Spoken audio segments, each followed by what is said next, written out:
planned it all ourselves."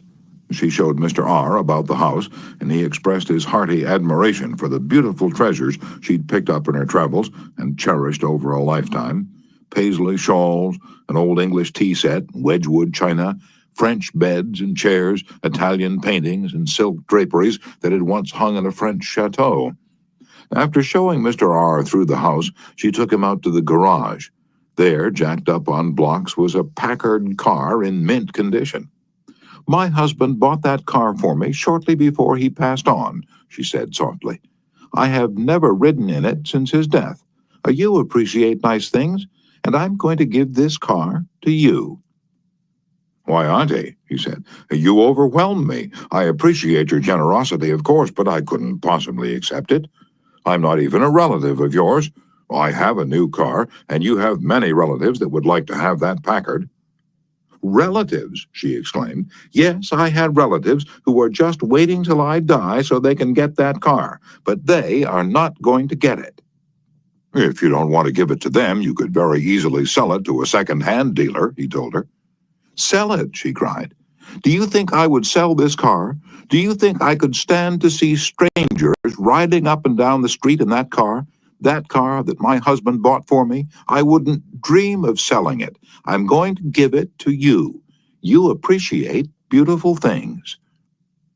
He tried to get out of accepting the car, but he couldn't without hurting her feelings. This lady, left all alone in the big house with her Paisley shawls, her French antiques, and her memories, was starving for a little recognition. She had once been young and beautiful and sought after. She had once built a house warm with love and had collected things from all over Europe to make it beautiful.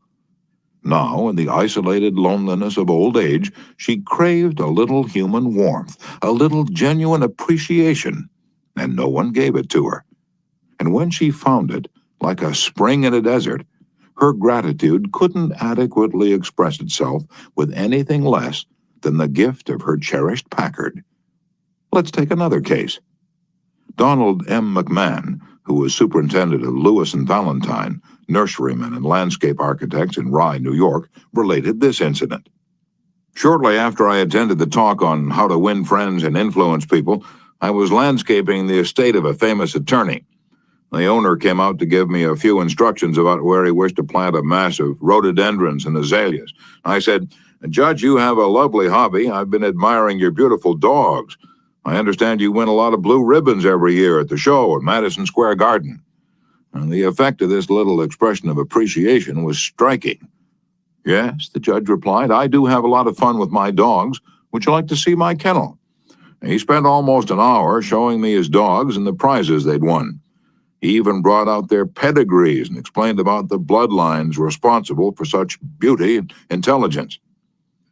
Finally, turning to me, he asked, 'Do you have any small children?'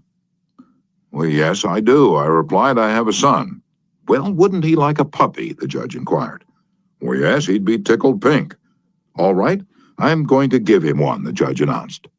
He started to tell me how to feed the puppy, and then he paused.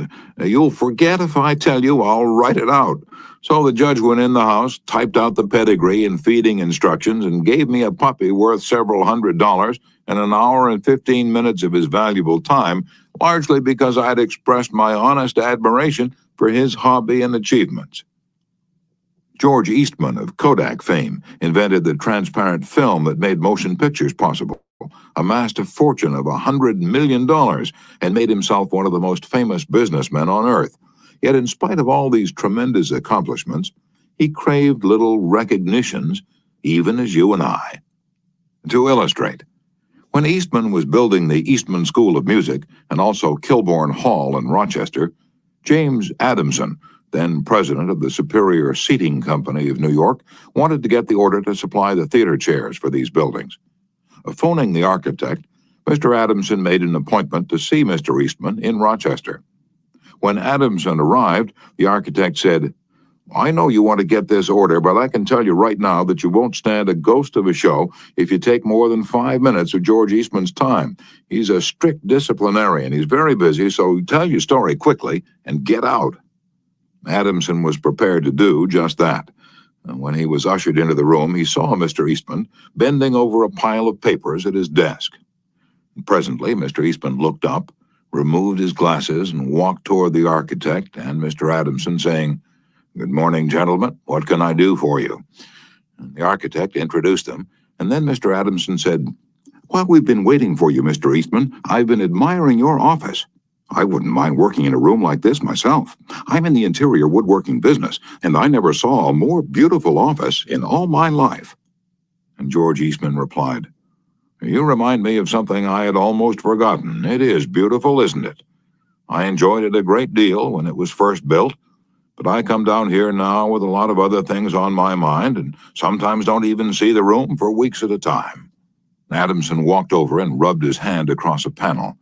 "And this is English oak, isn't it? A little different texture from Italian oak." "Yes," Eastman replied.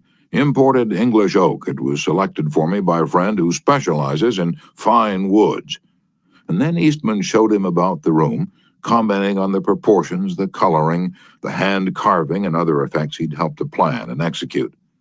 While drifting about the room, admiring the woodwork, they paused before a window, and George Eastman, in his modest, soft-spoken way, pointed out some of the institutions through which he was trying to help humanity: the University of Rochester, the General Hospital, the Homeopathic Hospital, the Friendly Home, the Children's Hospital. Mr. Adamson congratulated him warmly on the idealistic way he was using his wealth to alleviate the sufferings of humanity.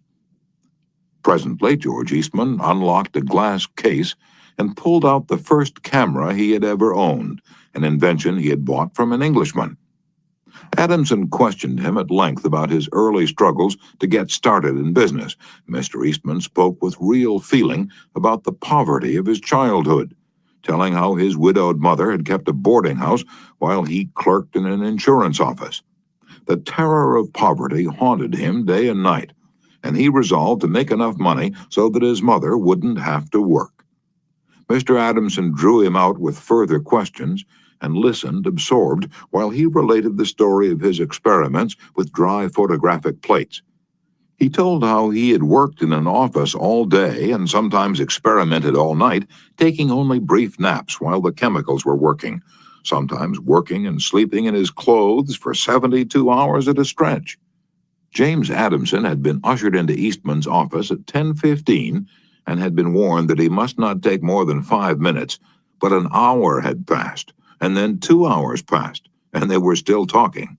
Finally, George Eastman turned to Adamson and said, "The last time I was in Japan, I bought some chairs, brought them home and put them on my sun porch, but the sun peeled the paint, so I went downtown the other day and bought some paint and painted the chairs myself.